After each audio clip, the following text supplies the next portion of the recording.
என்னுடைய சொந்த நிறுவனத்தினுடைய சேலரி என எடுக்காம இருக்கு. இதுவரை ஒரு நாள் கூட பிரைவேட் கம்பெனில வேலை பார்க்கல. 10 ஆண்டு காலம் மக்கள் வரி பணத்தை சம்பளமா வாங்கியிருக்கேன். என்னுடைய ஹிஸ்டரி உங்க முன்னாடி நின்று. இன்னும் 2 வாரம் கழித்து நான் எங்க இருப்பேன், தனிநபராக என்ன செஞ்சுட்டு இருக்குங்கிறது முக்கியம் கிடையாது. இன்னைக்கு வரைக்கும் நான் வாழ்ந்த வாழ்க்கையை பாடமா உங்க முன்னாடி வைக்கிறேன். ஏன் அரசியல் சுத்தம் செய்ய வேண்டும் என்பதற்காக ஒரு வேலையை விட்டுட்டு வந்திருக்கேன். பேட்ச்ல என்னுடைய ரேங்கை பாருங்க. ஐபிஎஸ் பேட்ச்ல நான் கடைசியால வரல. என் ரேங்கை போய் பாருங்க. 2011 ஐபிஎஸ் பாஸ் அவுட்ல ரேங்க் என்ன? Rank number 2. அத்தனை பேருக்கு ரேங்க் நம்பர் 2ல நீங்க 150 பேர் இருக்கக்கூடிய ஐபிஎஸ் ஆஃபீஸர் இருந்தா இந்தியாவில் எங்க போவீங்க? அது உங்களுக்கு தெரியும். எதற்காக 9 வருஷத்துல வித்துட்டு வந்தேன் அது எனக்கு தெரியும்.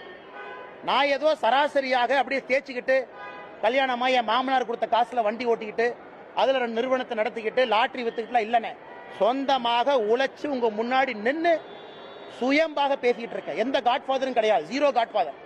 அதனால மிக பெருமையா இருப்பேன். கொஞ்சம் வாய்ப்பேச்சு அதிகம், எனக்கு கொஞ்சம் குறும்பு அதிகம், கொஞ்சம் தன்மானமும் வைராகியமும் கொஞ்சம் அதிகம். அப்பப்ப பிரச்சனை மாட்டிக்கிறேன். அதுக்காக பிரச்சனை வந்தாலும் தன்மானத்தையும் வைராகியத்தையும் எப்ப விட மாட்டேன்.